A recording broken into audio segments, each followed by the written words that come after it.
In this video, I'm going to show you how to take the core agent concepts, tools, LLMs, memory, and events, and wire them together into a working personal assistant. This is Jarvis, my personal assistant built with Mastra. I use it to help me research leads and organize my content pipeline. What we're building today is a simpler version, scoped to meeting prep, but it uses all the same patterns. To build this, we're going to use Mastra, the TypeScript framework for building AI agents. Vercel's Chat SDK for our Slack integration, Exa AI for web research, and cal.com as the event source. When a booking comes in, that's going to kick everything off. We'll also build a lightweight scheduler so the agent can fire follow-up reminders after a meeting ends. The code for this video is going to be available on GitHub. You can get a link in my newsletter. Link in the description below. Let's dive in. So to get started, we're going to go ahead and run create Mastra via npx. I'm going to name my project Meeting Assistant. It's going to bootstrap things for us. And the first thing it's going to ask is where we want to put the Mastra files. So I'm going to go ahead and choose source, the default. And then now we can choose what provider we want to use. So for my case, I'm going to go ahead with Anthropic. But as you can see here, you can choose OpenAI, ngrok, Google, Cerberus, Mistral, any of those. Once you've selected your provider, in my case Anthropic, it's going to ask me for an API key. So we can go into the Anthropic developer console to get one, and then we can paste that in here. I'm going to hide mine for now. The next question it's going to ask us for is whether we want to configure Mastra tooling for agents. So this means that basically they have their own skills library, which is what they have recommended here. And if we choose to select that, it will bring that in for us so that that's all ready, so that our coding agent like Claude Code or Cursor or whatever you're using has access to those. So I would recommend saying yes to that and choosing the skills option. And once you've selected, you can pick which model you want to go ahead and install them for. So for my case, I'm going to set it up for Claude Code. But as you can see here, you can choose whichever one that makes sense for your use case. Next is initializing a new Git repository. I'd recommend saying yes to this so that we can keep track of our history, keep track of our changes over time. Once that's done, we can see that now it's got the project structure created, and it's going to go ahead and run the npm install to install all of its dependencies. So we'll wait for that to be done. It's installing the Mastra CLI, and it will bootstrap the project for us. There we go. Our project is ready. We can move into the Meeting Assistant directory and run npm run dev to start up the server and see what happens. Now that that's set up, the first thing we're going to do is go ahead and create our Meeting Assistant agent. So this is going to be our personal assistant agent who is going to help us prepare for meetings. You can see here we've given it an ID of Meeting Assistant, we gave it a name, Meeting Assistant, and then we're going to set up its instructions. So you are a personal meeting assistant. Your job is to help your user prepare for meetings by researching the people they're meeting with and provide concise, actionable briefs. When given information about an upcoming meeting, research the person and their company, summarize who they are, what they do, why the meeting matters, highlight any talking points or areas of mutual interest, keep briefs concise and scannable, bullet points over paragraphs. When chatting casually, be helpful, direct, and low friction. Remember context from previous conversations. If you don't know something, say so, don't make things up. And then lastly, we're going to specify our model. In this case, we're using Anthropic Claude Sonnet 4.5. And you can specify whatever model you want to use here. For example, if you aren't using Anthropic, you can choose one of OpenAI's models or anything like that. The next thing we're going to do is take a look at the index file for Mastra. So this is where everything kind of gets wired up and you configure your Mastra system. And so you can see here that we have set up a new Mastra instance. We are using their Pinot logger. That's something they provide. And we're using libsql for storage. So we're using SQLite for our storage right now in this app. We can see here on lines 7, we basically plug in our assistants. So you can actually define multiple assistants. Mastra supports agent-to-agent communication so they can delegate to one another. And right now we're just going to set up one single agent instead. And then we have our storage set up. So again, that's where we're going to store basically our conversation history, things like that in our SQLite storage. And we've set up our logger as well.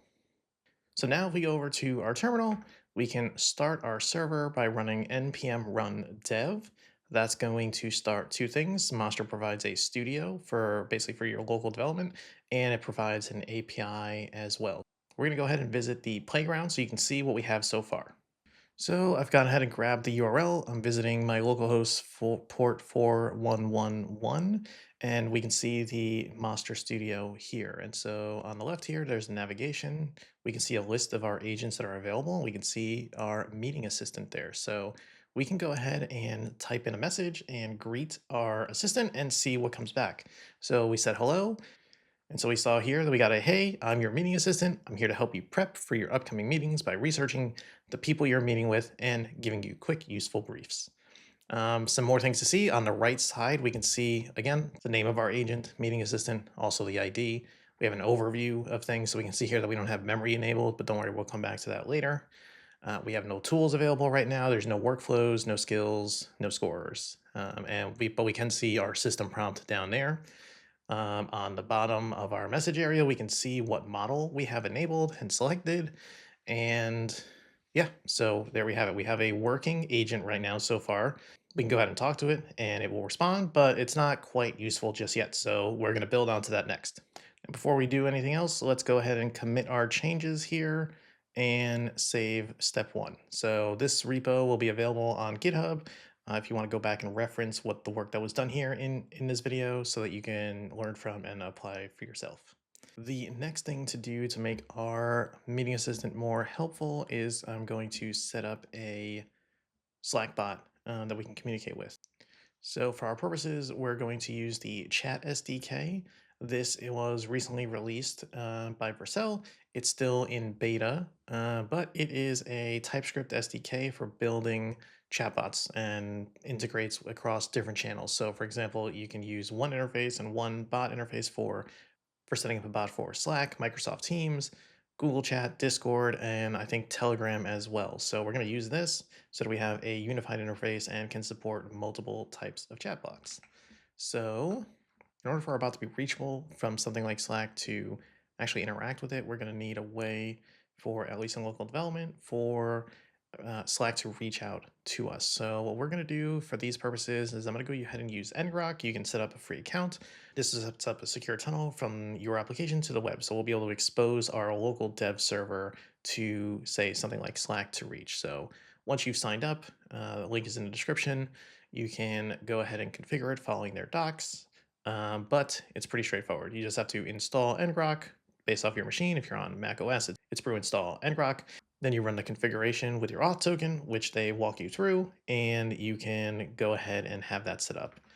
Once that's done, what you're going to want to do is run the ngrok command with the port that you want to be forwarding to. In our case, our server is running on port 4111, so we're just going to say ngrok http 4111. And that will open up our secure tunnel. So you can see here we get a forwarding URL. We're going to want to grab that and bring that over to Slack. To get started with that, we're going to have to configure a Slack app. So you can grab the URL from the description, but we can go ahead and go to the website to create a new Slack bot. And I'm going to create that from a manifest, which has all of the configuration that we need available to set it up. Again, that will also be included in the GitHub repo that you can grab for reference to use. So you're going to need to update the manifest where it says replace me with the URL with your full forwarding address for ngrok. So if we go ahead and paste the manifest, you can see in our manifest, it shows your ngrok URL here. So you just need to go ahead and grab your forwarding address that ngrok provided you and replace that inside of the manifest instead. So you'll see here that instead of your ngrok URL slash API slash webhooks, we're going to do your API. We're going to replace that with our ngrok URL slash API slash webhook slash Slack. So drop that in and we can hit save and all of our permissions should be set up properly to do what we need.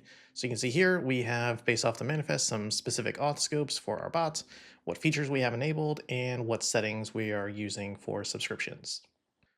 Next up, we need to install the Chat SDK. So I'm going to go ahead and run npm install with chat adapter for Slack, because that's the bot we're going to use. If you were trying to use a different one, you can look through the docs and select the other adapters. And we're going to use the state memory source. So what this means is it's just going to store all of its state in your computer's memory. So that works fine for local development. If you were moving to, say, production environment, you're going to want to use something like Redis as the backend there instead.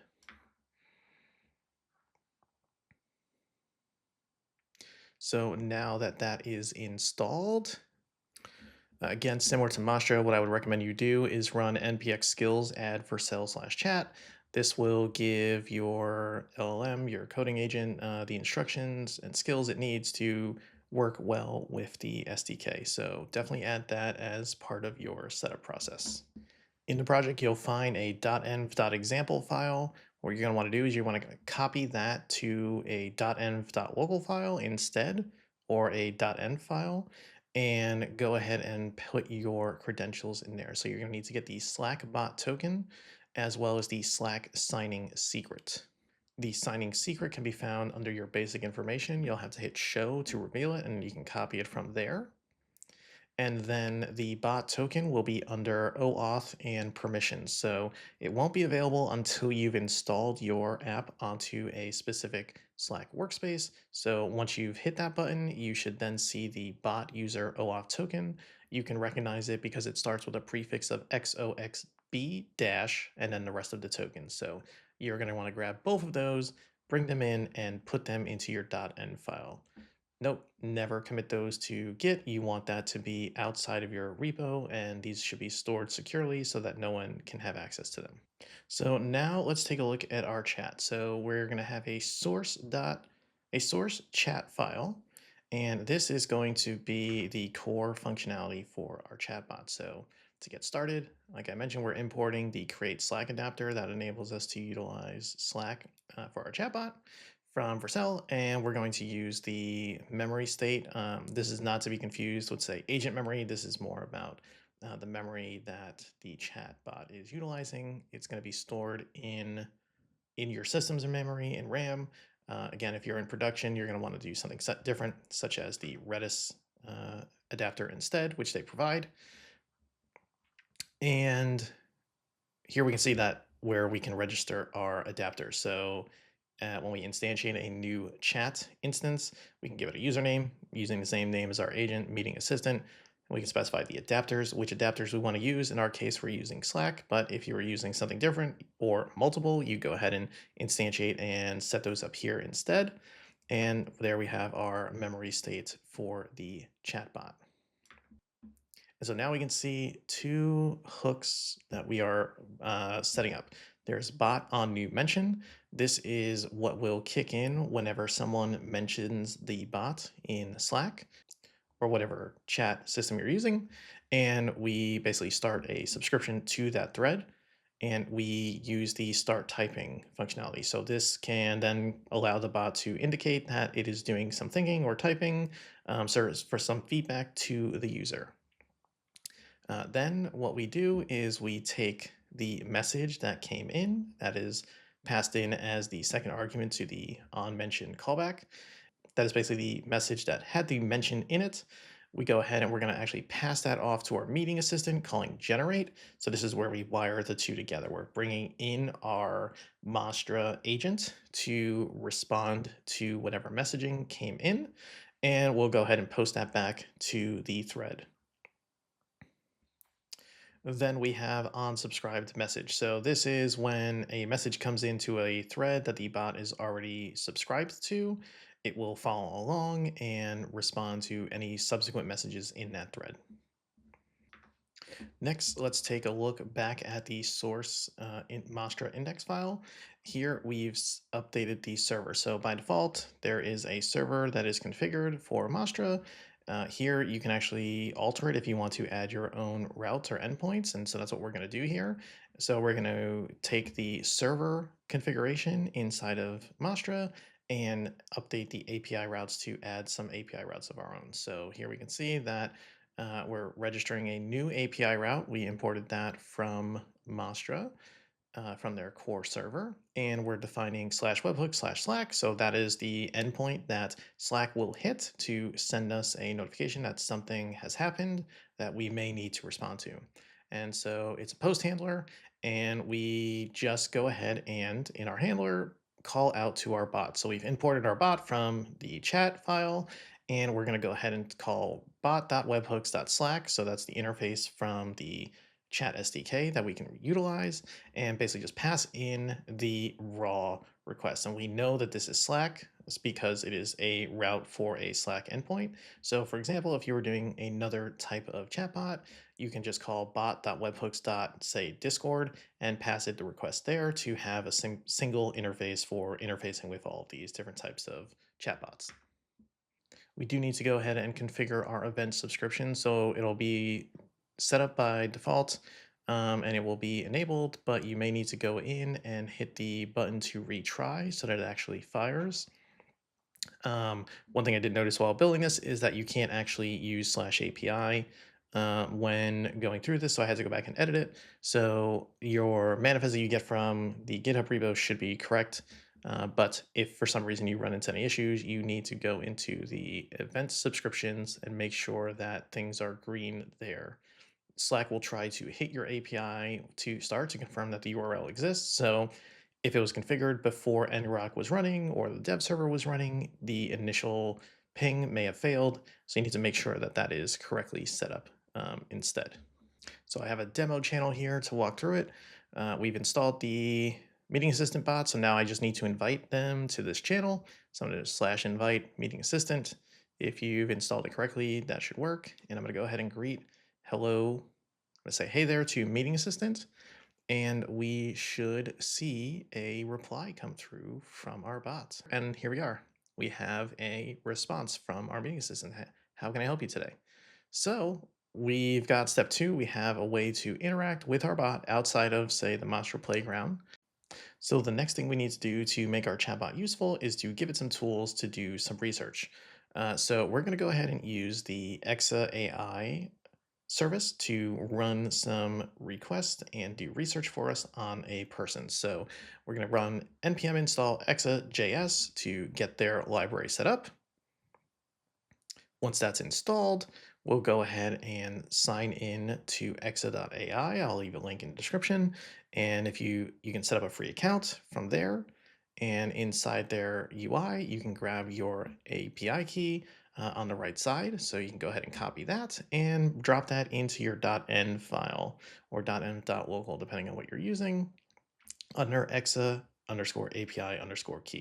Again, you'll find that in the example env file that I provided in the repo.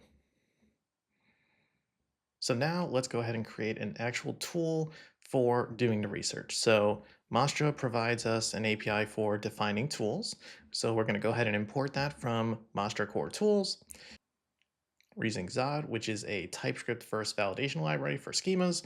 And we can use that to define and validate our JSON schema for our tool. After that, we go ahead and import exa from the exa.js, and we're going to define our get exa. So basically what that's going to do is it's going to try to grab the API key from the environment. If it's not there, we're going to throw an error, and otherwise we'll return a new instance of exa properly configured with our API key. Next is where things get more interesting. We go ahead and define the search web tool. So we call out to create tool, and the create tool function takes a object with a few properties. So number 1 is the ID. We're calling it search web. The ID is important, similar to MCPs, in that when the model or the LLM decides it wants to call a tool, it's going to call it by the ID. Next, we give it a description. You want to make your description useful to the LLM so that it knows when to use the tool. So in our case, we're saying search the web for information about a person, company, or topic. And then we define our input schema. So this is where we define the inputs and what they look like for when the LLM calls the tool. So we're defining an object here. It takes a property with a query. That property is a string, and we give it a description, again, for giving the LLM as much information as we can to help it understand how to use the tools. Then we use num results. So we're saying it's a number. This one is optional, so all of the properties are required by default. If you want it to be optional, you call that out. And we're giving it a default of 5. So the LLM can choose how many results it wants back from Exa. In our case, if it doesn't specify, we'll default to 5. Then finally, we come down to the execute property, and this is where we actually define the logic behind how our tool functions. So in this case, what's going to happen is we're going to go ahead and get our instance of Exa, and we're going to call its search and contents function, giving it an input query. So the input query, again, that is the query that the LLM has decided to provide based off the request that we've made. And then we pass in the number of results. So the call to search and contents takes a number of results. Again, it'll be default to 5 unless the LM has asked for anything different. And we specify the max characters that we want returned by the API, and live crawl is a fallback. Finally, in the bottom, we can see that we go ahead and we map over the results and return some simple objects that are just basically the title, the URL, and some text. Now let's go back to our Mastra meeting assistant and add the tool to the model so that it has it available. So all we have to do here is update our agent. It takes another property after model. We're going to define tools. So here we can define an object of any tools that we want to provide to the agent so that it has access to them. So in this case, we import our search web from the tools folder, from research tools, and we pass that in to the tools for the LLM. So now it has that available to it to call. Let's go back to Slack and try out our new tool. So we're going to ping our meeting assistant and ask it to do some research on me. And after a few seconds, we'll see a response back to our message inside of a thread with some pretty good research that it did using Exa AI. So we can see that it found that I'm a senior software engineer, that I'm currently working at August Health, and different focuses on my career and things like that. So it did a pretty good job of doing some good research on the subject. One thing I did notice when we ran this was that there wasn't really any indication that anything was happening. I didn't see the typing indicator from the bot that we expected to have. And I think that was actually an issue with how we've configured it. We didn't give it enough of the permissions. So we actually need to give it the assistant right bot scope. And I'm going to go ahead and modify that so that that's correct. But the manifest that you download from the repo will have this updated and fixed already. So you shouldn't have that problem. So now the next step to make our meeting assistant helpful is to actually have it automatically do some of this. So for me, I use cal.com for handling my scheduling. So if you're looking to book, say, a coaching call or an introductory call, my calendar is powered by cal.com. So one of the features that cal.com has is the ability to set up webhooks. So that's what we're going to do. We're going to go ahead and set up webhooks so that whenever a new booking comes in, it triggers and hits the meeting assistant.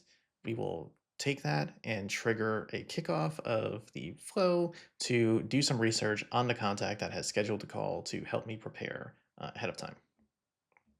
In order to do this, we're going to have to go ahead and grab that ngrok URL that I had earlier, again, because it needs to have exposure to our endpoint. This webhook call is going to be after /webhook/cal to differentiate between it and Slack. And right now I'm going to enable it, and I'm going to pull all of the event triggers. Really, the one we really care about right now is booking not created. But for now, I'm just going to leave them all in anyway. They'll just get disregarded.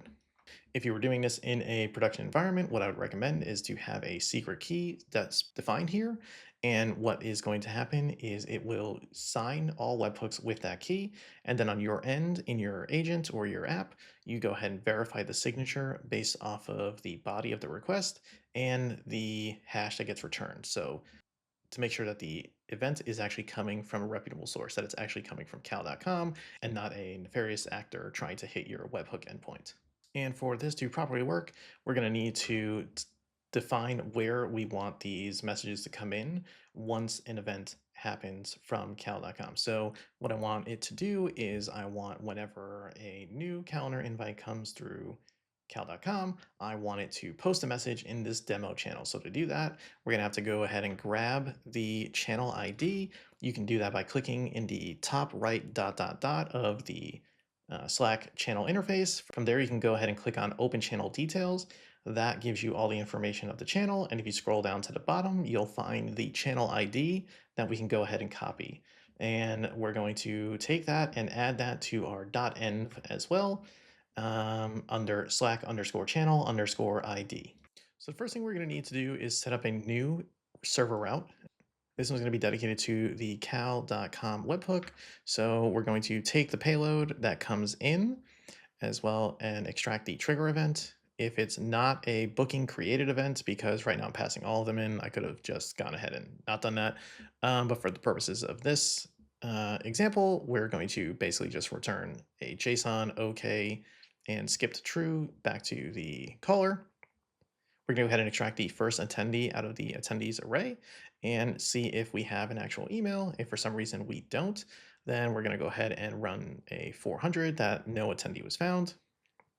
And then next, we're going to go ahead and grab the Slack channel ID from our environment so that we know where we want to pass this message and research into. The next part is the actual interesting piece where we actually set up asynchronous research so that cal.com doesn't time out. So typically with webhooks, you want to respond as quickly as possible and not run any long running code as part of the webhook response handler. So we're doing this asynchronously. We are grabbing the channel and passing it to bot.channel from the SDK. We're doing some logging just to help us with debugging in our dev server. Then we go ahead and get the adapter from our bot for Slack, and we post an initial message. So we post here that we are researching the attendee name for an upcoming meeting. Then we call an async callback where we grab the thread. So the thread is comprised of the original channel ID, and then the sent message, when we get that back, has an ID also. So that's how we can pass the research into the thread as opposed to just a new message in Slack. And then we construct the prompt. So the prompt here is going to be our user message that we pass to our assistant. I have a meeting coming up with attendee name and attendee email. The event is payload.title, or just called meeting. And then we pass it the start time of when the start time of the meeting is, and give it the instructions that we want them to research this person and give me a concise meeting brief. We take that string and we join it with new lines. So we can pass that as the prompt to the meeting assistant. Next, we get the meeting assistant and we call generate with the prompt, await its result using async await, and we post a message to Slack in thread with the markdown result.txt. So now if we go over to my website and use our calendar integration, go ahead and book a scoping call.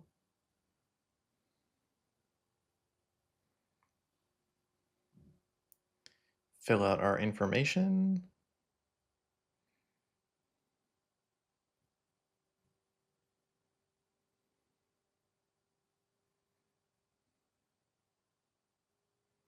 And go ahead and submit this invite. We'll say that we got found on YouTube. Now, if we go back to Slack, we can see that we have one new message waiting for us. It's from our meeting assistant, and it's called out that it's researching Damien Galarza for an upcoming meeting. After a brief period of time, we'll see a new message come in, and this is going to have the actual research brief based off the call that was scheduled for me, giving me all the information I need to prepare for this upcoming call. So the next thing we want to do is give our agent some memory. So Mastra has some built-in functionality for handling the different types of memory. We're going to start with the most basic, which is going to be some episodic memory or some short-term memory that keeps the last 10 messages in context so that as you're having a conversation, say in a chat thread, it can have that and recall it as you're working with it. So it's not forgetting every message along the way. So we've imported the memory package from Mastra, and it's another property on the agent. We're just instantiating a new memory instance with some options. So the first option we're going to pass is last 10 messages so that it keeps the last 10 messages in context so that the agent remembers what was said earlier in the conversation. Mastra has support for 4 different types of memory. It has message history, so that's what we were just talking about. It has a working memory where it stores persistent structured user data such as names, preferences, and goals. Semantic recall, which will retrieve relevant messages from older conversations using a vector database, as well as an embedding. And then it has observational memory, so it uses a background observer and reflector agents to maintain a dense observational log that it tracks, replacing raw message history as it grows. So kind of a compaction strategy where as conversations get bigger, it will go ahead and try to recall and store that inside of the observational memory. The next thing we need to do is wire up that memory inside of our chat interface so that it can use it properly. So what we're going to do, we're going to make an update to our meeting assistant generate prompt, where we pass in some options. So for the memory, we're specifying a thread ID as well as a resource. So that lets us define what the memory is tied to. So in this case, for the, like we're saying, we're tracking the history of the conversation. That's the thread ID. So it's the memory of this thread of conversation. And then the resource right now is channel ID. So it's basically categorizing all the memory under the channel that the conversations are happening in. So we may adjust that in the future to actually be under the user, but for now that's fine. So that way it can follow the memory across the user depending, no matter where it kind of interacts with the bot. We're going to go ahead and do this for both the on-subscribed message as well as the on-new-mention call. The next type of memory we want to set up is the working memory. This is memory that is essentially kind of like a persistent scratchpad for an agent. It updates it over time, and automatically fills it in as it learns about you. So another feature of Mastra is this type of memory.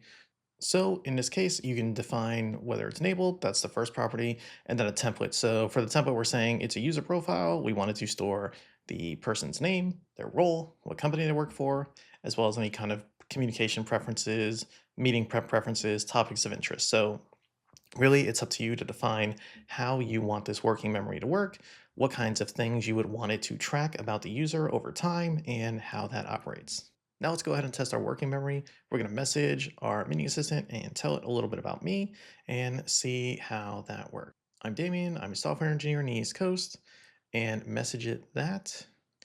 And we can see now we have our meeting assistant is typing, so we can actually see some feedback. And if we go in there, we see our response. Hi, Damien. Nice to meet you. I'm here to help you prep for meetings. So now in a separate message, I'm going to go ahead and ping Meeting Assistant and ask it, what do you know about me? So let's see what it has recalled. So here we go. We can see that from our previous message where I told it that I was my name and that I'm a software engineer, that it pulled that out and stored it in its working memory. The next thing to do is set up the semantic memory. This is going to be the memory that it uses to search across old conversations to pull out relevant information for future conversations. So to do that, we're going to need to install a local embedding model, an API. So Mastra has a package for fast embed. So we're going to go ahead and run npm install on that. Now to actually configure this, we go back into our meeting assistant agent and we set up the semantic search. So to do that, we're going to need lib SQL vector. That's going to be used for the semantic recall. It stores the message embeddings so that the agent can search through them. We're going to use an embedder, which is the fast embed that we were just talking about. And then in options, we can actually configure how semantic recall works. So we can specify in the semantic recall top K, that is, we're setting it to 3. So it's going to find the 3 most relevant past messages.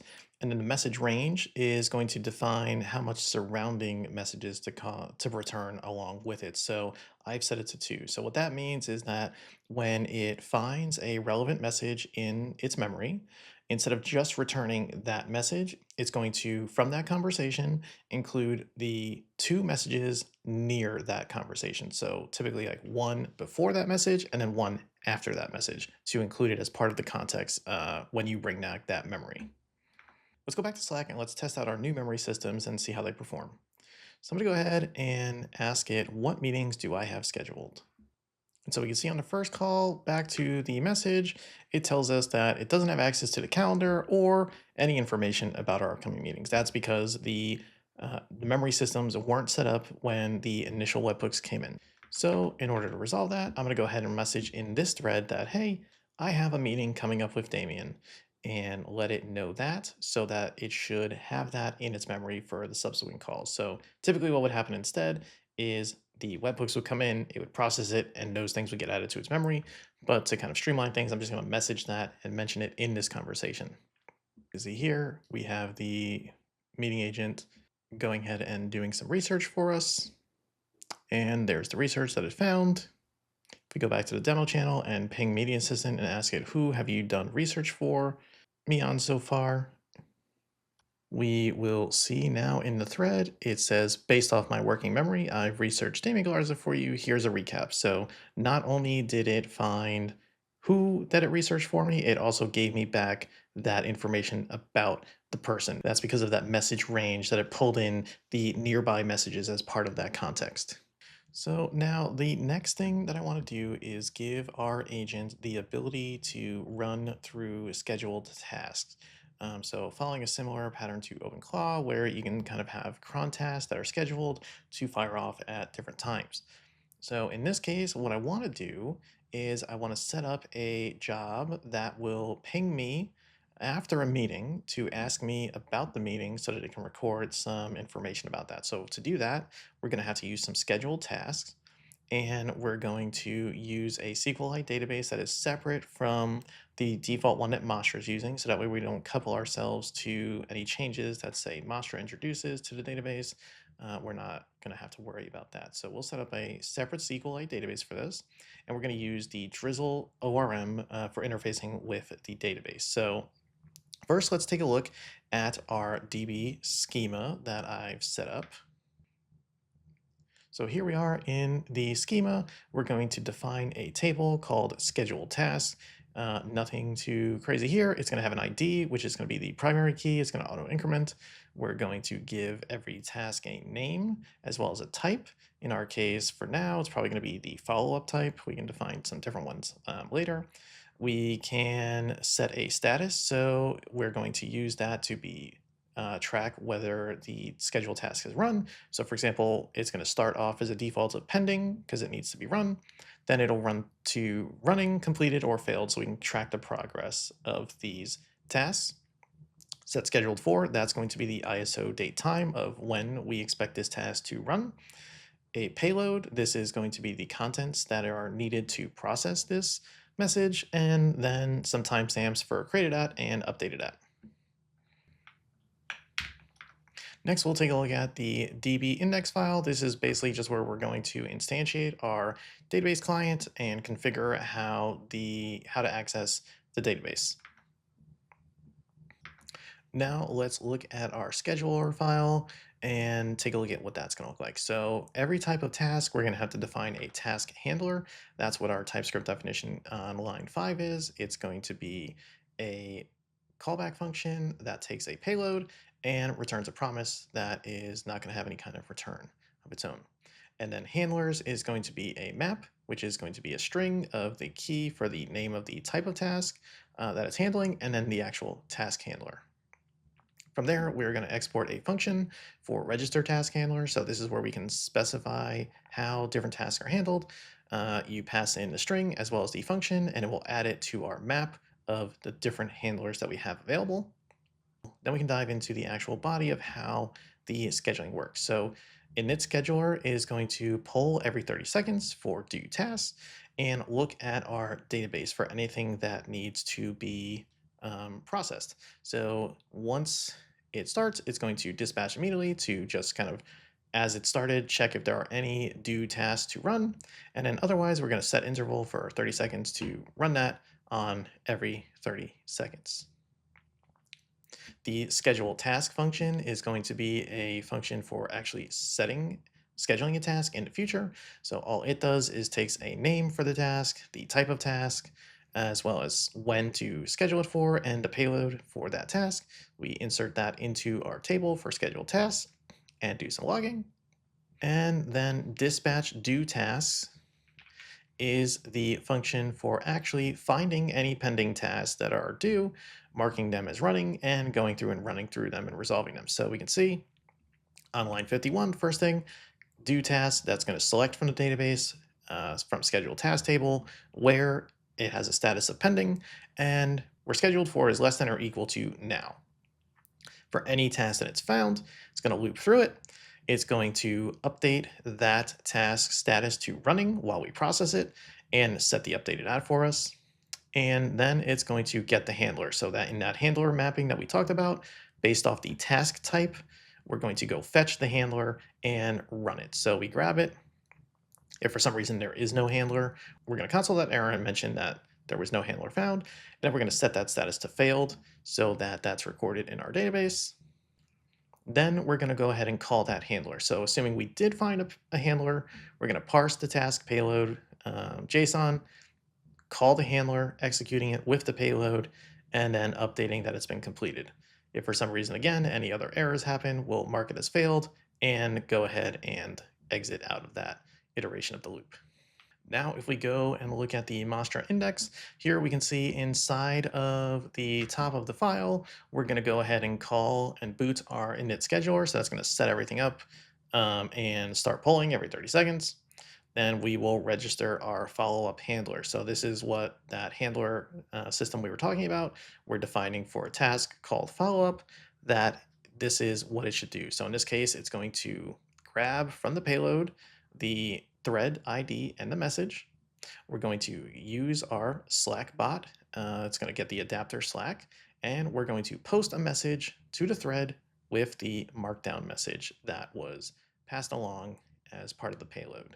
If we take a look at our cal.com webhook handler, we now grab and check if the payload had an end time for the calendar invite. Then we schedule a task reminding us to go ahead and provide some feedback on how the call went. So here's the scheduled task example. So it's called, the title or the name of it is follow-up and then the attendee name. We use the task type of follow-up so that way it maps to that handler properly. We set the next argument is when it should run. So basically we're saying it should run at the end time of the event. And then the thread ID as well as the message that we want to pass along as part of the task when we message in Slack. What we built here is intentionally small. One agent, one webhook, a Slack integration, and a custom scheduler.